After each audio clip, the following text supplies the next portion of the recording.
The light is bright. I feel like I'm about to be tortured by ISIS.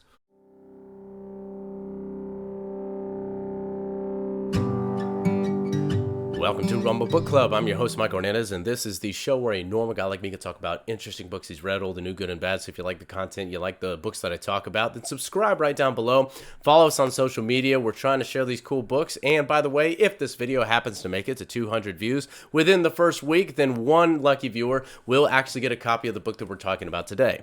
All right, everybody, we're going to take a look at a really cool book that I just finished. I'm really glad that I explored this author for the first time. It was actually a recommendation by one of my viewers. Thank you very much, Kevin, for the recommendation. Today, we're going to take a look at Blood Meridian by Cormac McCarthy. This book in particular talks about the actual events that happened in the 1850s on the Texas-Mexico border between American Army troops, and different Mexican Army troops and bandits, but also with different Native American tribes, including Apache Indians. The main character of this story is someone who McCarthy only really refers to as the kid, or later on in the book as the man. The story opens with the unfortunate circumstances of this kid's birth, being born into poverty, in the cold, in the dirt, and the grime, and then having no mother, no father in his early childhood, raising himself for all intents and purposes, and then becoming this 14-year-old boy that winds his way from Tennessee down to Texas to cities such as Nacogdoches and Galveston. During his time rambling about these Texas cities, he learns how to drink, he learns how to fight. At one point, he gets in a bar fight so bad that he smashes a bottle over a man's head and sticks the shards of glass into the man's eye. So he's learning how to be brutal, how to fight to survive, and how to do it in the most gruesome manner. At a low point in his life, he's covered in muck and slime and blood, and he's filthy and just tired, and he gets picked up by this army group that's just looking for warm bodies to fill up their unit and send out west to go combat these different Mexican banditos, but also these different Native American tribes that have been attacking these different towns and communities. This is really where the book takes off, and you see a boy go from not just a troubled and violent past, but something that goes far beyond that into this absolute chaos and this madness that truly tests the durability of a man's mind, which is going out into the wilderness, into the lawlessness of the wild, and experiencing true war for the first time. There really is a gut-churning first encounter with the kid in the army troop that he's in, and they have their first clash with, I believe it was an Apache Indian group, and they get blitzed, and their army just gets completely decimated. And during this experience, McCarthy writes in such vivid detail, such visceral imagery, that your jaw drops as you read it, and you see this in the kid's eyes, and you feel the surprise and the shock and the horror right there on the spot as you read it. At different points in that first encounter, you see a Comanche with different human body parts slung around his body. You see all of this hodgepodge of different uniforms and different pieces of face and ear, necklaces made out of human ears and teeth, scalps strung on a long line, so long it's like a horse's tail. It's very brutal. It's very metal, to say the least, and it certainly is an eye-opening experience, not just for the kid, but with the kid as a conduit to you. Later on, after that ambush, Captain White, who was the leader of that group and who was originally blitzed and was responsible for his men being massacred, is found later literally with his head in a jar as a sideshow circus act. After a brief time in prison, the kid is let go, and he catches on with another American outfit run by a man named Glanton, who's even more brutal than anyone the kid has ever encountered before, with one exception.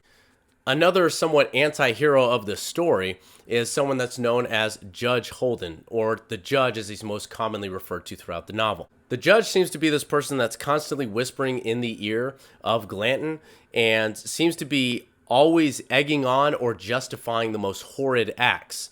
And there will be moments in the book where he has the option to choose mercy and deliberately goes the furthest route from mercy and shows absolute vindictiveness and indifference towards human life. And then there will be these random moments where it seems like he would do the same thing and turn around and extend what you suspect isn't actually mercy. He just needs to use a body for a longer period of time. There's various instances where he seems to be displaying this very lewd behavior, and you very quickly get the idea that the judge represents quite literally Satan, if not man's very worst and most basic animal instincts, and his ability to reason in favor for those instincts. You follow the kid throughout Texas, across New Mexico, all the way out towards California, where there's just constant bloodshed, constant violence, and it's just trauma after mental trauma and even physical trauma for this kid, for all the men, the few that survive all the way to the end of the book, and even those that drop off after the fact.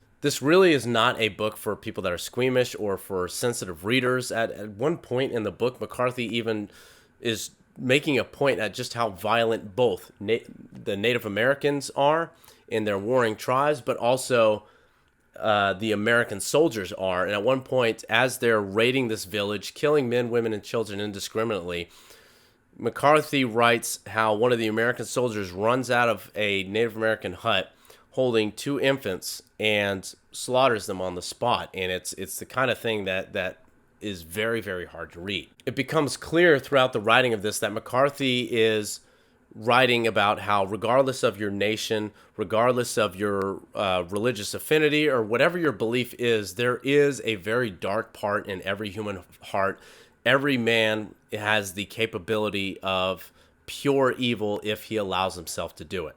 The writing is vivid. It's fantastic. The story itself is larger than life. You really get this over-the-top imagery that just opens your eyes and drops your jaw. It's a wonderful, if not horrid, piece of fiction. So as far as the content goes, this is a perfect score, 10 out of 10. So let's look at the readability. McCarthy writes in a very unique way. At first, it's hard to digest. It takes you about a chapter, maybe half a chapter, to get used to his style, his constant use of simile, of analogy, and his ability to paint a picture with the story that he's trying to tell. One note as far as the readability, he writes somewhat of a preface to every single chapter that kind of hits some of the highlights of what you're going to see in that chapter, and yet every time you're still surprised when it comes across that particular topic. Another thing that is unique about McCarthy's writing is he takes away all quotation marks, any punctuation surrounding dialogue, which actually makes the dialogue feel more natural, like you're in the moment experiencing the dialogue as it happens.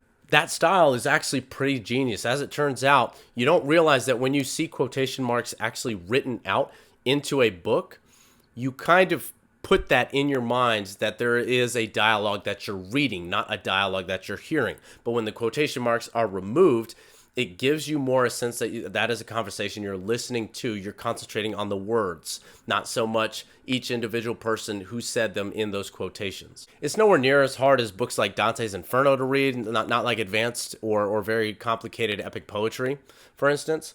But it is somewhat of a challenging read. It is a book that goes out of its way to create something different with the way that it's written. So as far as the readability goes, a little bit more of a challenge, 6 out of 10. I got this book at Half Price Books. Again, it was referred to me by one of my viewers, and I ran out to Half Price Books, grab a copy.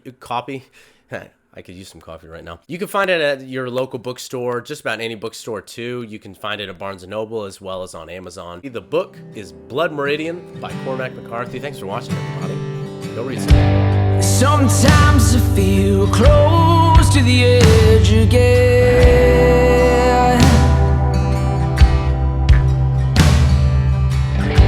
Like my fire's gone now.